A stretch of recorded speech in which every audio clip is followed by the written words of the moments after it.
Hey everybody, so welcome back to My Wings of Refuge, and today is my 52nd video. This means I have made a video every single week for the entire year of 2019. This was a big feat for me, so I'm excited about that. I think I've made you laugh and maybe have made you cry, and we've just had a really good time together. My most viewed video would be making a rag quilt, and that kind of surprised me. I really wasn't expecting that at all, but that went well over 2,000 views.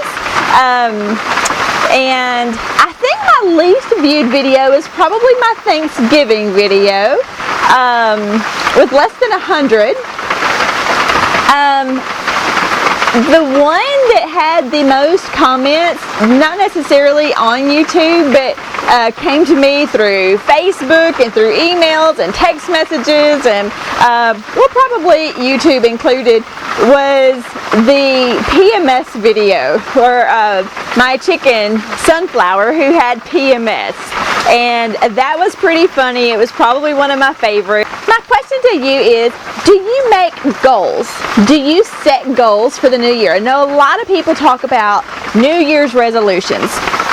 I really don't do New Year's resolutions so much, but I do love to set goals. I set goals in my job with how many clients we might see for the year, and I set goals at home.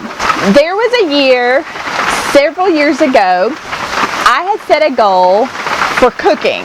I wanted to learn to cook and cook different meal every single day for 365 days. And I think that came about when I just really didn't know how to cook very well. I was really getting sick and tired of making spaghetti and hamburgers and pork chops and those just very basic things. And so I set out and said, I've got to do something different. I want to cook. I want to find a way to cook something different every single day. I did that, and for 365 days of that year, we had a very different meal. We would sometimes set aside a day for a cheat day or a date night, that sort of thing, and but there was also many of those months where we didn't, and I cooked every single day. During that time, I never cooked breakfast. It was only dinner, and so I actually made that goal, and it has transitioned over the years, and I kind of add on to it and change things up. And let me tell you, one of my favorite food websites for like recipes is foodgawker.com. That is where I went to that year, and I was able to come up with some really cool and different recipes, and that helped me tremendously. And so now I'm to the point cooking-wise where I even have a recipe column in our local paper, and I write these healthy, cool recipes for the paper every week. So that just kind of gives you an idea how those goals can transition. I can also say that I kind of add on to that each year. A lot of times we will do like a January detox, and a lot of that has to do with we don't deprive ourselves of foods that we just want to eat, especially during the holidays. As my husband would say, when the holidays rolls around, there's so many traditions and things that he would like to have that we don't want to tell ourselves, no, we can't have them because they're just not healthy, and so we do. But one of the things we've learned is, since we've been eating so healthy for so long, is that when we eat those foods that are loaded with butters or cream cheese or creams and the things that we're not really used to eating, it really can make us feel kind of bad. As in, I don't have the energy, and I feel sluggish, and I feel just miserable and full. And so they may taste good going down, but they just have that after effect that makes me just feel kind of blah. And so in January, we always look forward to cleaning out the refrigerator and getting ready to start eating those healthy foods all over again. And it's like, bring on the green, bring on the raw. And so there's been years where the entire month of January we would do nothing but eat raw, and basically like a vegan type of diet. Even though I don't claim to be a vegan, I'm not a vegetarian, though I do like some of those recipes. There are days when we eat those foods. I just feel like I am one who likes to eat real food, and I like to eat things that are healthy and nutritious and that are good for us, that are good for the body. You know, my mother died 5 years ago from arteriosclerosis, which is hardening of the arteries. It affected her. She ended up with a severe vascular dementia. And as I watched her decline and die, I just realized that was caused from her diet. And so I want to make wise choices with the foods that I eat, because if I can prevent what she went through, I want to prevent that. If not for myself, for my family who had to watch and endure that. So that has a lot to do with some of my food and diet type of goals. We don't do diets here. We do it's a way of life. It is a lifestyle, and so we just tend to try to do healthy. The last couple of years, I have wanted and tried to do a Back to Eden garden. I did do the garden. I've done it twice now. It's just that I live in the woods and I have so many trees. We've cut down so many trees, but we still needed to cut more. Since last year's Back to Eden garden, which produced a tiny bit more, it's still getting too much shade, but we went in and we've cut down 5 more huge trees since then. So I'm really hoping that this year's Back to Eden garden will do better. I would really love to grow my own food. That's part of the homesteading thing that we're doing, kind of our baby steps, getting ready as we near retirement. By the time we reach retirement, our goal is to be able to be as self-sustaining as possible. And so my point in all this is I encourage you to set goals. Whether you make New Year's resolutions or not, I just encourage you to set goals. So are you up for a challenge? I was challenged about 5 years ago, maybe 4.5, because it was around July or August. I was challenged because I had read a book, a fantastic book by John Eldridge.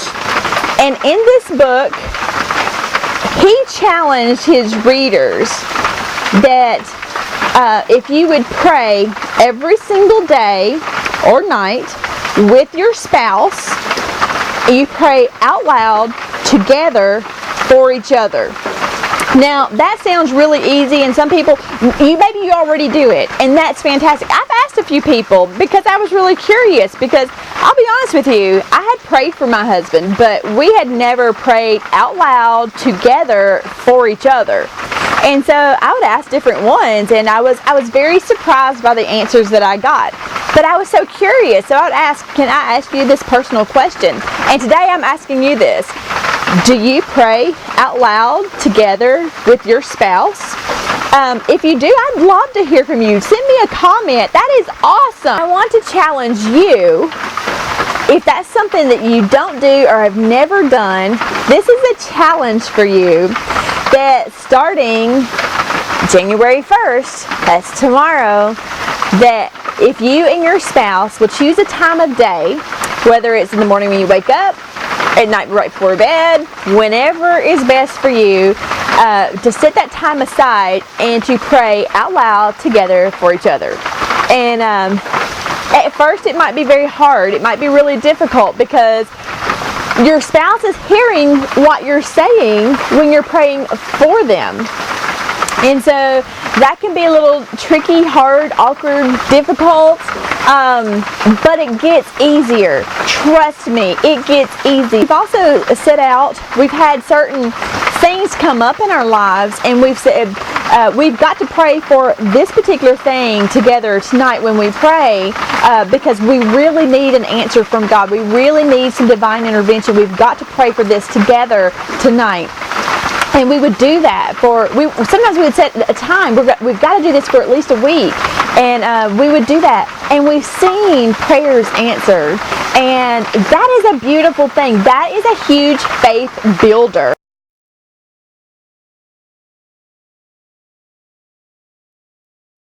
I'm really looking forward to the new year. I have lots of things planned that I want us to do together. I want to take you along to build some holes housings.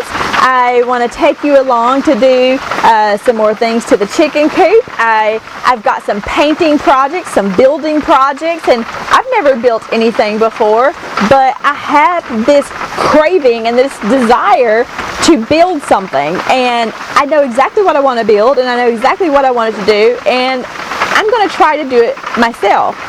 It may be the huge flop, I don't know, but we're going to try it. And so we will see what happens. So I'm just looking forward to the new year, a new beginning, and there's so much new here. It's just a time of renewal. There's something exciting and refreshing about that. And so I'm really excited about what the new year has to hold. So stay tuned. You never know what you're going to expect around here, especially for 2020. Let's see what we can learn in 2020. So I appreciate you sticking with me for this long. I appreciate each and every one of you as subscribers. Give us a thumbs up, and if you haven't already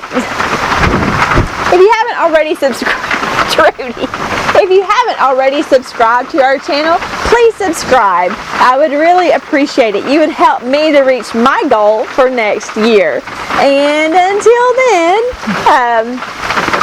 give us a comment, and let's see what on earth we're going to dig into in 2020. So stay tuned. Hey, Hot Lips. Are you ready for the new year? Do you have goals for the new year? What are your goals for the new year? Happy New Year! Happy New Year, Trudy! Happy New Year! Hey, Hot Lips. Want to wish everybody a Happy New Year? Huh? Say Happy New Year! Happy New Year!